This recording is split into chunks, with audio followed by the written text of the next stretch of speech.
I'll interview your niece now, if you don't mind. No, not at all. In fact, the sooner you do it, the sooner I can take her home. You're obviously close to Martha. You don't think you should let someone else represent her? No, I don't. Well, I'm just saying. I know exactly what you're saying. But if you think I'm going to let emotion get in the way of my job, you are very much mistaken. Last thing I'd ever do is underestimate you, Morag. After you. Thank you.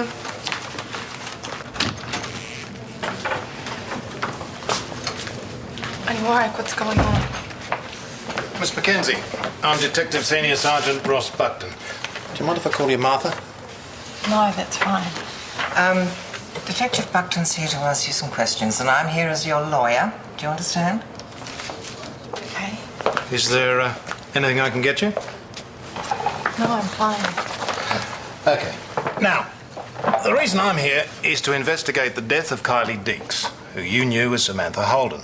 Yeah, I've given a statement. Yes, you've been very helpful. But now that we have the preliminary autopsy report, things have changed. I don't understand. Samantha Holden was murdered, Martha. No, but she wrote a note saying what she was going to do. It's our belief the note was a fake. Oh, my God. Does Jack...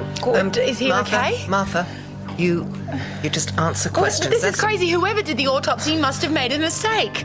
Forensics is a precise science. We have no doubt about how Samantha Holden died. Which is why we're going to have to go through your statement very carefully. But I've told you everything I know. You think I had something to do with this? I have no idea what I think yet. But I can assure you, I will get to the truth.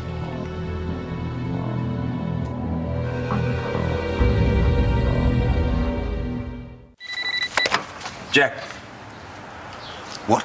No, I don't want any, thanks, no. I'm gonna go see if I can find Jack. You don't know where he is? No, he took off last night by himself, and as far as I'm aware, he doesn't even know about Sam. Tony, I'm so sorry about all this. Look, if there's anything I can do, anything at all. There's not, but thank you. There's something I should probably tell you. Sam called me last night. Why? What does she want? Money.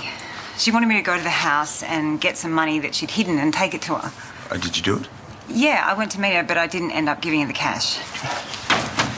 Just let me get something straight here, okay? You had contact with Sam last night, you didn't tell anyone. Yes, I know. I should have gone to the police. Well, what stopped you?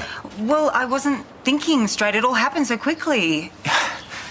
Jez, do you understand the ramifications of this? Okay, if you told somebody and the cops had found her, then maybe she'd be alive right now. That's what I'm trying to tell you. I don't think Sam did this to herself. What are you talking about? Well, she wanted money because she said she had some kind of plan. She said she was going to go on the run with Rory.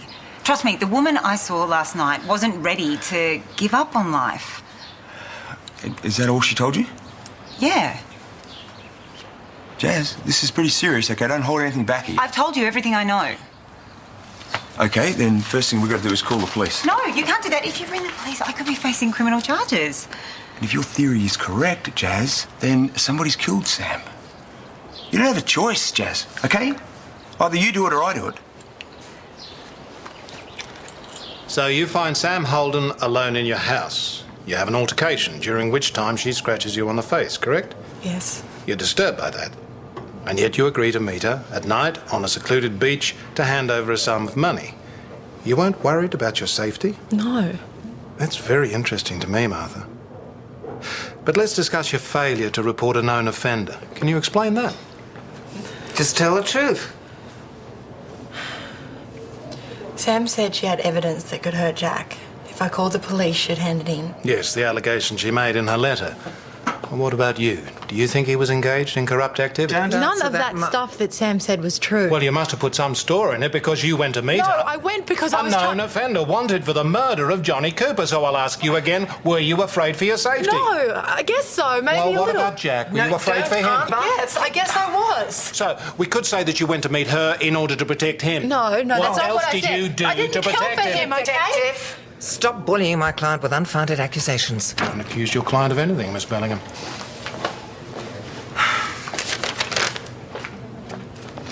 I'm suspending this interview at 1:33 p.m. What for? A new witness has just come forward. Someone who can verify Samantha Holden's movements last night. I'll have to ask you to wait outside.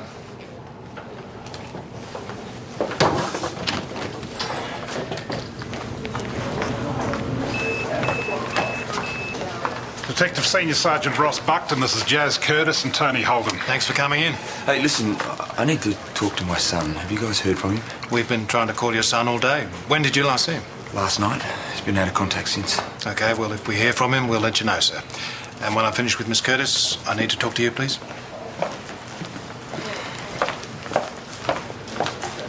Tony, how's Jack? Is he okay? I don't know what's going on. Please, no discussion until Detective Buckton speaks to you. Why not, mate? Tony, just do as he asks.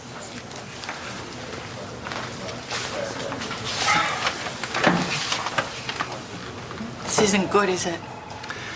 Well, let's just hope that Jazz doesn't say anything to make matters worse. A wanted offender reaches out to you and you don't think to call it in? Well, let's just say I wasn't ever going to judge Sam for what she did to Johnny Cooper. Okay, just so I'm clear. You say you and Miss Holden were friends. Well, I wouldn't say we were close, but Then why did you agree to meet her? I felt sorry for her. I thought I might be able to convince her to give herself up. What do you mean you won't give me the money? I can't do that. I think you should go to the police. Give Jazz, yourself up. I need your help. I need that money now, please. I just want you to think about this. I don't have a choice. Jazz, I know what I'm doing. Once you give me that cash, I can go somewhere else. I can start a new life with Rory. Sam, if you run now, you're going to be running forever. What kind of a life is that? I don't have a choice, Jazz. Please, do this for me. If you can't do it for me, do it for Rory. If I go to jail, it's going to destroy him. Please, Jazz.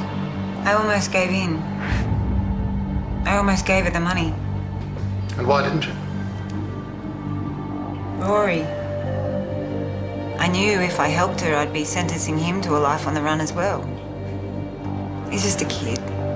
He doesn't deserve that. I don't suppose she took that too well. No, there were a lot of things said, but perhaps in the end I heard what I needed to hear. And what was that? Why don't you just come back to the house and we can talk?